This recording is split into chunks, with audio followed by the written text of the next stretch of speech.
بسم الله الرحمن الرحيم. أرأيت الذي يكذب بالدين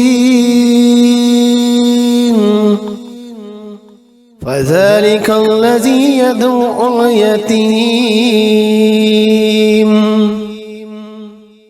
ولا يحث على طعام المسكين فويل للمصلين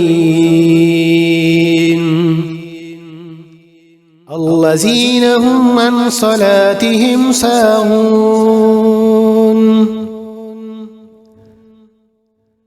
الذين هم يراءون ويمنعون